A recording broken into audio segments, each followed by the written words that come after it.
Crazy ഹൈക്സിലേക്ക് എല്ലാവർക്കും സ്വാഗതം. ഞാൻ ഇന്ന് നിങ്ങളുടെ മുന്നിലേക്ക് ഒന്ന് സാരിയെ കൊടുത്തൊന്ന് വന്നിരിക്കുകയാണ്. അപ്പൊ എനിക്ക് നിങ്ങളെ കാണാനും നിങ്ങൾക്ക് എന്നെ കാണാനും ഒരു അവസരം ഈ ഓണക്കാലത്ത് ആയിക്കോട്ടെ എന്ന് വിചാരിച്ച് ഒരു സന്തോഷത്തോടു കൂടി ഞാൻ ഇന്ന് നിങ്ങളുടെ മുന്നിലേക്ക് വന്നിരിക്കാൻ വേണ്ടിയിട്ട്. പക്ഷെ അതിനു മുന്നായിട്ട് ഞാൻ ഒരു പ്രധാന കാര്യം എനിക്ക് പറയാനുണ്ട്. ഞാൻ ലാലി, ക്രേസി ഹൈക്സിലെ ലാലി. അപ്പൊ ഈ ക്രേസി ഹൈക്സ് എന്ന ചാനലിന് നിങ്ങൾ ഒരുപാട് ഇഷ്ടപ്പെട്ടെന്ന് അറിഞ്ഞതിൽ എനിക്ക് ഒരുപാട് സന്തോഷമുണ്ട്. അപ്പൊ അതിനുവേണ്ടി ആ ചാനലിനെ സപ്പോർട്ട് ചെയ്ത എല്ലാവരോടും ഒരുപാട് നന്ദി ഞാൻ ഈ അവസരത്തില് പറയുകയാണ്. അപ്പൊ ഈ ചാനലിന് ഇനിയും നിങ്ങളുടെ സപ്പോർട്ട് ഉണ്ടാവണം ഞാൻ ഒരുപാട് ആഗ്രഹിക്കുകയാണ്. അപ്പൊ ഈ ചാനൽ ഇഷ്ടപ്പെടുന്നവരുണ്ടെങ്കിൽ തീർച്ചയായിട്ടും ഇനിയും നിങ്ങളുടെ സപ്പോർട്ട് വേണം. അപ്പൊ ഞാൻ ഇതിനകത്ത് കുക്കിംഗ് വീഡിയോ മാത്രമല്ല ഞാൻ ചെയ്യുന്നത്, ഞാൻ ക്രാഫ്റ്റ് വീഡിയോയും ചെയ്യുന്നുണ്ട്. അപ്പോ നിങ്ങൾ ഇതൊക്കെ കണ്ടിട്ട് ഇഷ്ടപ്പെടുവാണെങ്കിൽ തീർച്ചയായിട്ടും നിങ്ങളുടെ സപ്പോർട്ട് ഓരോ സബ്സ്ക്രൈബായിട്ട് നിങ്ങൾ എനിക്ക് തരണം. ഇഷ്ടപ്പെടുവാണെങ്കിൽ തീർച്ചയായിട്ടും സബ്സ്ക്രൈബ് ചെയ്യണം. ഞാൻ വീണ്ടും നിങ്ങളോട് ഞാനത് ആവശ്യപ്പെടുകയാണ്. അപ്പൊ ഈ ക്രേസി ഹൈക്സ് എന്നുള്ള ചാനല് നിങ്ങളോടൊപ്പം നിങ്ങളുടെ സ്നേഹം അറിഞ്ഞ് എന്നും ഇതേപോലെ തന്നെ മുന്നോട്ട് പോകാൻ എനിക്ക് സാധിക്കും. നിങ്ങളുടെ സപ്പോർട്ടാണ് എന്റെ ശക്തി. അപ്പൊ നമുക്ക് വിഭവത്തിലേക്ക് പോകാം. ആദ്യം കുഞ്ഞു കറികളിലേക്ക് നമുക്ക് ആദ്യം കടക്കാം. പിന്നെ നമുക്ക് ഓരോന്നോരോന്നായിട്ട് നമുക്ക് വരാം. അപ്പോഴേക്കും ഓണം ആവും. അപ്പൊ എല്ലാവർക്കും ഓണത്തിന് സദ്യ ഒരുക്കുമ്പോൾ ഈ ക്രേസി ഹൈക്സിന്റെ ചാനലിൽ നോക്കിയാൽ നിങ്ങൾക്ക് എല്ലാ വിഭവങ്ങളും നിങ്ങൾക്ക് കിട്ടും. അപ്പൊ നമ്മുടെ ഓണസദ്യ അങ്ങനെ നമുക്ക് ഇവിടെ തുടങ്ങാം. അതിന് നമുക്ക് ആദ്യം നമ്മൾ ചെയ്യാൻ പോകുന്നത് ആദ്യത്തെ അച്ചാറുകളിലോട്ടാണ് നമ്മൾ ആദ്യം കിടക്കുന്നത്. അച്ചാറുകൾ കുഞ്ഞു കറികൾ നമുക്ക് ആദ്യം ചെയ്യാം. പിന്നെ നമുക്ക് ഇച്ചിരി അവിയല്, സാമ്പാർ അങ്ങനെയുള്ള കറികളിലേക്ക് നമുക്ക് പോകാം. ഞാൻ നിങ്ങളുടെ മുമ്പിലേക്ക് കാട്ടിത്തരുന്നത് വളരെ എളുപ്പത്തിലും വളരെ സ്വാദുള്ളതുമായിട്ടുള്ള വിഭവങ്ങളാണ് ഞാൻ കാട്ടിത്തരുന്നത്. അപ്പൊ നമുക്ക് ഇനി ഒട്ടും സമയം കളയാനില്ല, നമുക്ക് നമ്മുടെ വിഭവത്തിലേക്ക് പോകാം. അപ്പൊ നമ്മൾ ഇന്ന് ഈ വടുകപ്പുളി അച്ചാറാണ് നമ്മൾ ഇടാൻ പോകുന്നത്. അപ്പൊ അതിന് വേണ്ടിയിട്ട് നല്ല വിളഞ്ഞ കരുനാരങ്ങ നോക്കി എടുക്കാം. എന്തൊരു സ്മെല്ല, നല്ല ഇതാണ്. ഇതിന്റെ അച്ചാറിന്റെ സ്മെല്ല് വന്നാൽ തന്നെ നമുക്ക് ഓണം ആയി. ഓണവും കല്യാണത്തിനൊക്കെ പറ്റിയ ഒരു അച്ചാറാണിത്. അപ്പൊ ഇത് നമുക്ക് എങ്ങനെയാണ് ചെയ്യണമെന്ന് നോക്കാം. അപ്പൊ ആദ്യം തന്നെ നമുക്ക് ഈ വടുകപ്പുളി, അപ്പൊ പലരും പല പേരിലാണ് ഈ അച്ചാറിന് അറിയപ്പെടുന്നത്. ചിലര് വടുകപ്പുളിയൻ നാരങ്ങ എന്ന് പറയാറുണ്ട്. ഇവിടെ ഞങ്ങളൊക്കെ പറയുന്നത് കരുനാരങ്ങ എന്നാണ് പറയുന്നത്. അപ്പൊ ഇത് നമുക്ക് എങ്ങനെയാണ് അരിഞ്ഞെടുക്കണേന്ന് നോക്കാം. അപ്പൊ അതിന് വേണ്ടിയിട്ട് നമുക്ക് ഇതിന്റെ ഈ രണ്ട് വശങ്ങൾ ആദ്യം തന്നെ മുറിച്ച് കളയാം. നന്നായിട്ട് വാഷ് ചെയ്ത് അതിൻ്റെ വെള്ളമൊക്കെ കളഞ്ഞ് എടുത്ത നാരങ്ങയാണ് ഇത്. എപ്പോഴും നാരങ്ങ എടുക്കുമ്പോൾ നന്നായിട്ട് കഴുകണം. ചിലർ ഇതിൻ്റെ ഈ പുറം ഭാഗം കളയാറുണ്ട്. പക്ഷെ ഇത് നല്ല ക്ലീനാണ്. അപ്പം നമുക്കിനി ഇത് കളയേണ്ട ആവശ്യമില്ല. ഇത് നല്ലതാണിത്. ഇതിന് കയ്പ് രസമൊന്നും ഉണ്ടാവില്ല. അപ്പം ഇത് നമുക്ക് എടുക്കാം. ഇനി ഇത് വേണ്ടാന്നുണ്ടെങ്കിൽ അത് ഇങ്ങനെ റിമൂവ് ചെയ്താൽ മതി. അപ്പം അങ്ങനെ ആവശ്യമുള്ളവർ അങ്ങനെ ചെയ്യാം. ഞാനിപ്പോൾ ഇതിൻ്റെ പുറം ഭാഗം കളയുന്നില്ല. അപ്പം ഇത് രണ്ടും നമുക്ക് മാറ്റാം. ഇനി നമുക്കിത് അരിഞ്ഞെടുക്കാം.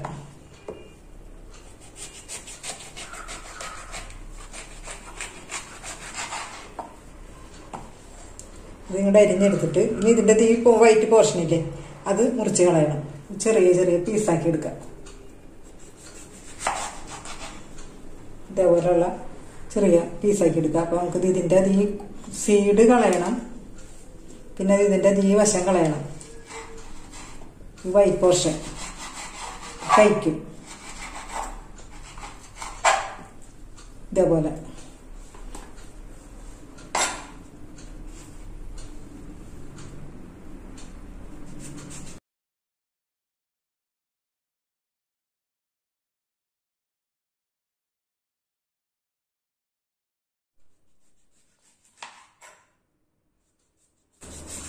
എല്ലാം നമുക്ക് ഇതേപോലെ മുറിച്ചെടുക്കാം.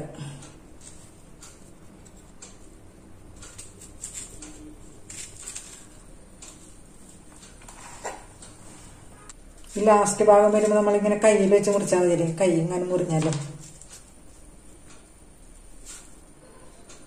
ഇനി നമുക്കിതെല്ലാത്തിൻ്റെയും സീഡും മാറ്റണം. ഇതിൻ്റെ ഈ വൈറ്റ് പോർഷൻ കളയണം. ഇങ്ങനെ വെച്ചിട്ട് ഇങ്ങനെ അരിഞ്ഞാൽ മതി. ഉണ്ടോ? ഇതേപോലെ ഈ ഒരു തിക്നെസ്. ഇതേപോലെ നമുക്ക് എല്ലാനും അതുപോലെ ഇതിൻ്റെ സീഡും സീഡും ഈ വൈറ്റ് പോർഷനും കളഞ്ഞെടുക്കാം.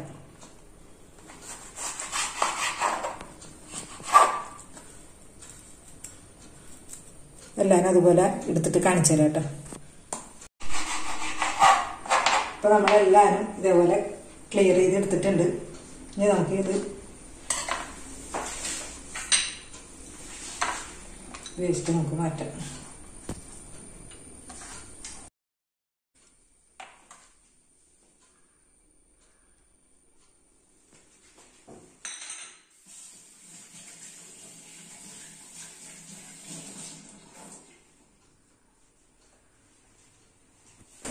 ഇനി നമുക്കിത് കുനുകുനായിട്ട് അരിഞ്ഞെടുക്കാം.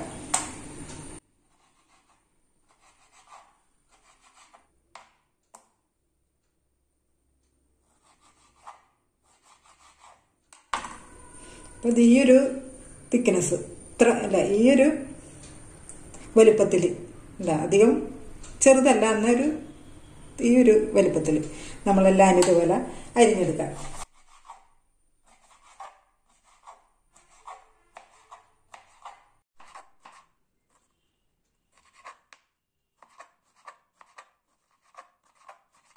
അപ്പം ഇതെല്ലാം അരിഞ്ഞ് കഴിഞ്ഞിട്ടുണ്ട്. ഇനി നമുക്കിതൊരു വേറൊരു പാത്രത്തിലേക്ക് മാറ്റാം.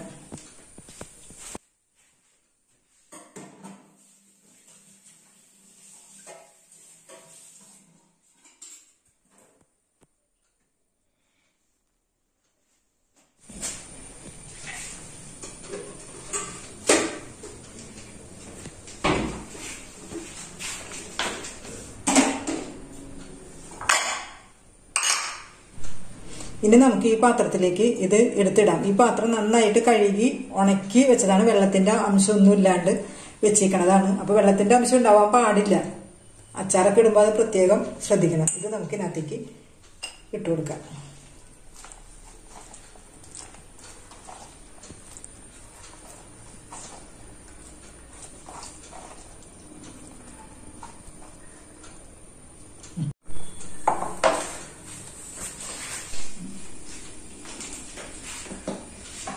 ഇനി നമുക്ക് ഇതിലേക്ക് ഇടാനായിട്ട് പച്ചമുളക് വേണം, ഒരു ചെറിയ കഷ്ണം ഇഞ്ചി വേണം. ഇത് ഞാൻ ഇവിടെ എടുത്ത് വെച്ചിട്ടുണ്ട്. ഒരു ചെറിയ പീസ് ഇഞ്ചി, അത് നമുക്ക് കുനുകുനായിട്ട് അരിഞ്ഞിടണം. ഇത് ഇഞ്ചി വേണ്ടാന്നുണ്ടെങ്കിൽ അത് അവോയ്ഡ് ചെയ്യുക. ഞാൻ ഒരു ചെറിയ കഷ്ണം ഇഞ്ചി ഇടാറുണ്ട്. അപ്പൊ അത് നമുക്ക് ചെറുതായിട്ട് ഒന്ന് അരിഞ്ഞെടുക്കാം. പിന്നെ നമുക്ക് വേണ്ടത് ഒരു 8-10 കാന്താരി മുളക്. ഈ അച്ചാറിന് കാന്താരി മുളക് ബെസ്റ്റാണ്. അപ്പൊ ഈ നല്ല എരിവുള്ള മുളകാണ്. ഇതൊരു 8-9 എണ്ണം എടുത്തിട്ടുണ്ട്. അപ്പൊ ഇത് നമുക്കൊന്ന് കുഞ്ഞായിട്ട് ഒന്ന് അരിഞ്ഞെടുക്കാം.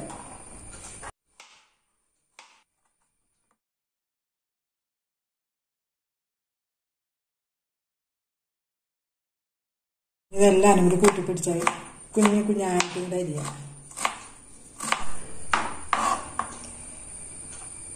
ഇനി നമുക്ക് ഈ പച്ചമുളക് ഇതുപോലെ അരിഞ്ഞെടുക്കാം.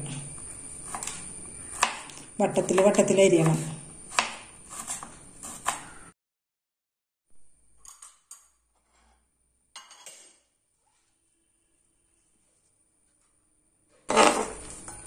പച്ചമുളകൊക്കെ എടുക്കുമ്പോൾ ശ്രദ്ധിക്കണം, കൈ നീറും.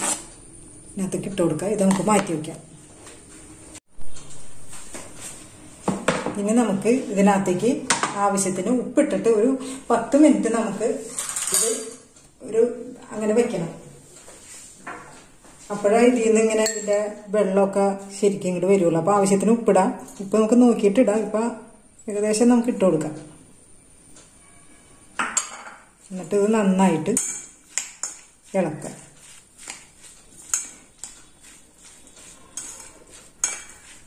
ഇങ്ങനെ നന്നായിട്ട് ഇളക്കുക. നമുക്കിപ്പോ കഴിയുന്നത് നമ്മൾ കൈ ഉപയോഗിക്കാതിരിക്കാൻ നോക്കാം. കാരണം അച്ചാറാണ്, നമ്മൾ കേടാവാനുള്ള സാധ്യതയൊക്കെ ഉള്ളതാണ്. അപ്പൊ അതുകൊണ്ട് കൈയൊക്കെ ഇടാതെ നമുക്ക് ഇങ്ങനെ കയ്യിൽ ഉപയോഗിച്ച് ഇങ്ങനെ ചെയ്ത് കൊടുത്താൽ മതി. ഇത് കുറച്ച് നേരം ഇങ്ങനെ ഇരിക്കുമ്പോഴേക്ക് ഇതിനകത്ത് വെള്ളമൊക്കെ വന്നിട്ടുണ്ടാവും. അല്ലാണ്ട് നമ്മൾ ഇതിനകത്ത് എക്സ്ട്രാ വെള്ളം ആഡ് ചെയ്യുന്നില്ല കേട്ടോ. കുറച്ചു നേരം കഴിഞ്ഞ് നോക്കുമ്പോൾ ഇതിനകത്ത് വെള്ളം വന്നിട്ടുണ്ടാവും. നമുക്കിത് മൂടി വയ്ക്കാം. ഒരു 10 മിനിറ്റ് ഇങ്ങനെ ഇരിക്കട്ടെ. ഇപ്പൊ നമ്മൾ നാരങ്ങ ഉപ്പൊക്കെ ഇട്ട് വെച്ചിട്ട് ഒരു 10 മിനിറ്റ് ആയിട്ടുണ്ട്. ഇതിനകത്ത് വെള്ളമൊക്കെ വന്നിട്ടുണ്ടാവും. നമുക്കിനി ഇതിനകത്തേക്ക് വേണ്ട മറ്റ് ചേരുവകളൊക്കെ നോക്കാം, ഇടേണ്ടത് എന്താണെന്ന്. ഇതിനകത്തേക്ക് മുളക് പൊടി വേണം, സുർക്ക വേണം, വിനീഗർ, പിന്നെ വേപ്പില വേണം. അപ്പോൾ നമുക്കിനി അതൊക്കെ ഇട്ട് കൊടുക്കാം.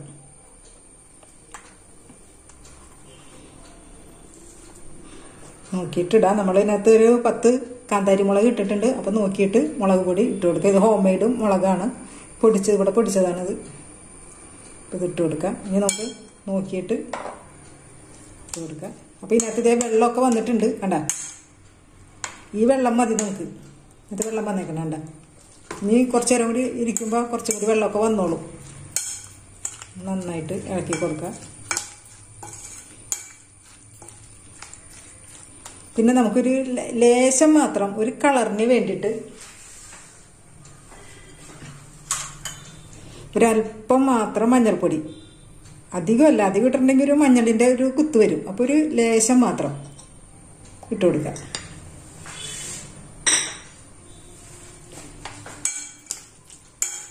നന്നായിട്ട് ഇളക്കി കൊടുക്കുക.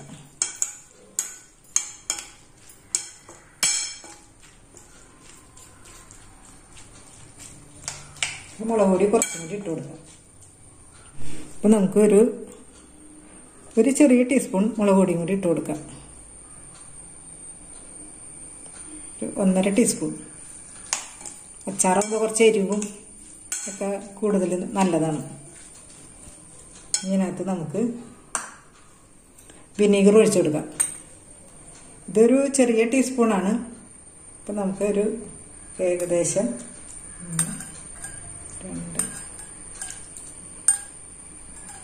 4 ചെറിയ ടീസ്പൂൺ വിനീഗർ ഒഴിച്ചു കൊടുക്കാം.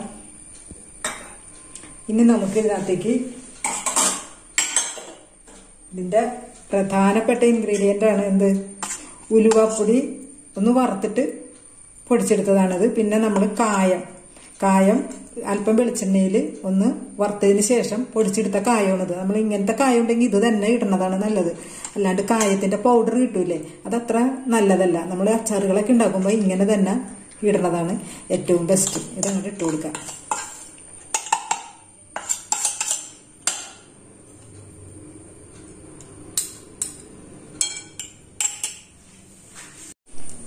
ഇനി നമുക്ക് ഇതിലേക്ക് കറിവേപ്പില, ചെറിയ തരം കറിവേപ്പിലാണ്. നമുക്ക് ഇങ്ങനെ തന്നെ ഇട്ടാൽ മതി, അരിഞ്ഞൊന്നും ഇടണ്ട.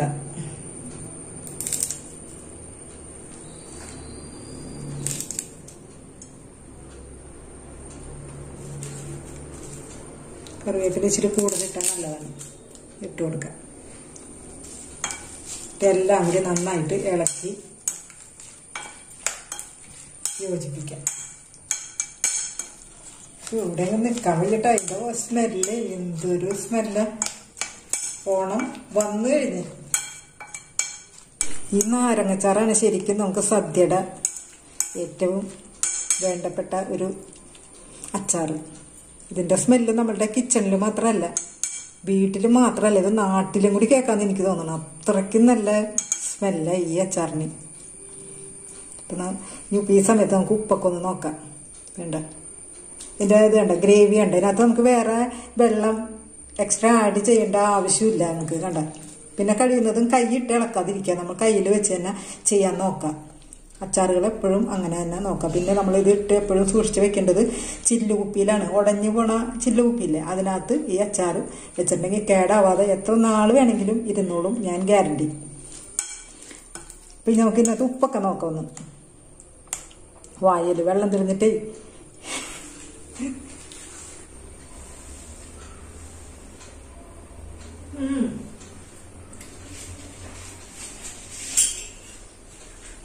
സൂപ്പർ എന്ന് പറഞ്ഞാല് സൂപ്പറോട് സൂപ്പർ. ഓണം വന്ന പോലെ. അപ്പൊ നമ്മുടെ ഓണത്തിന്റെ ആദ്യ വിഭവമായ അച്ചാറ്, വെടുകുപ്പുളിയൻ അച്ചാറ് അല്ലെങ്കിൽ കറുനാരങ്ങ അച്ചാറ് റെഡി ആയിട്ടുണ്ട്. ഇത് എന്റെ അറിവിൽ ഇത് നല്ല സൂപ്പർ ആയിട്ടുണ്ട്. നല്ല കറക്റ്റ് ഉപ്പും കറക്റ്റ് പുളിയും അതിന്റെ കായത്തിന്റെ അളവും എല്ലാം കറക്റ്റായിട്ട് വന്നിട്ടുണ്ട്. ഇനി ഇതിന്റെ കറക്റ്റ് ടേസ്റ്റ് അറിയാൻ പറ്റിയ ഒരാളിവിടെ ഉണ്ട്, നമ്മുടെ ആള്. അപ്പൊ അദ്ദേഹം അസ്ട്രോളജറാണ്, ശാന്തിയാണ്. അപ്പൊ അദ്ദേഹത്തിന് അച്ചാറൊക്കെ വലിയ ഇഷ്ടമാണ്. അപ്പൊ ഞാൻ വിളിച്ചിട്ട് വരാം. ഞാൻ ഇതിന്റെ ടേസ്റ്റ് ഒന്ന് നോക്കാൻ വേണ്ടിട്ടാണ് വിളിച്ചത്. ഇത് ഓണത്തിന് ഞാൻ ഉണ്ടാക്കിയ ആദ്യത്തെ അച്ചാറാണ് പച്ചക്ക്. ഇതിന്റെ വാസന ഞാൻ അവിടെ വെച്ച് കേട്ട്. അതെ, നല്ല സ്മെല്ലാണെന്ന് എനിക്ക് തോന്നുന്നു. ഇനി ഇതിന്റെ ടേസ്റ്റ് ഒന്ന് നോക്കിയിട്ട് എന്താണ് കറക്റ്റ് പറയണം കേട്ടോ.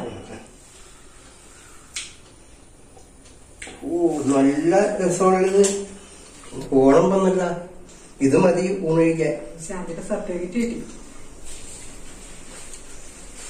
അപ്പൊ നമുക്ക് അടുത്തൊരു റെസിപ്പി ആയിട്ട് നമുക്ക് കാണാം. അപ്പൊ ഞാനിനി ഇതിന്റെ കൂട്ടത്തില് ഇത് അപ്ലോഡ് ചെയ്യുന്ന സമയത്ത് കഴിഞ്ഞ വർഷത്തെ ഓണത്തിന്റെ പൂക്കളും കൂടി ഇതിനകത്തേക്ക് കൂടി ആഡ് ചെയ്യുന്നുണ്ട്. അപ്പൊ ഒരു ഓണത്തിന്റെ നമുക്കൊരു ഫീല് തോന്നാൻ വേണ്ടിയിട്ട്. അപ്പൊ ആദ്യമായിട്ടാണ് ഞാനിങ്ങനെ വീഡിയോയ്ക്ക് മുന്നിൽ വരുന്നത്. അപ്പൊ അതിൻ്റെതായ കുറവുകളും കുറ്റങ്ങളും ഒക്കെ ഉണ്ടാവും. അത് നിങ്ങൾ ക്ഷമിക്കുമെന്ന് വിചാരിക്കുന്നു. അപ്പൊ നമുക്ക് എല്ലാവർക്കും വീഡിയോ ഇഷ്ടപ്പെട്ടെന്ന് കരുതുന്നു. ഇഷ്ടപ്പെടുകയാണെങ്കിൽ തീർച്ചയായിട്ടും സബ്സ്ക്രൈബ് ചെയ്യണം, ലൈക്ക് ചെയ്യണം, ഷെയർ ചെയ്യണം. അപ്പൊ നമുക്ക് അടുത്ത അടിപൊളി വീഡിയോ ആയിട്ട് വീണ്ടും കാണാം. അതുവരേക്കും.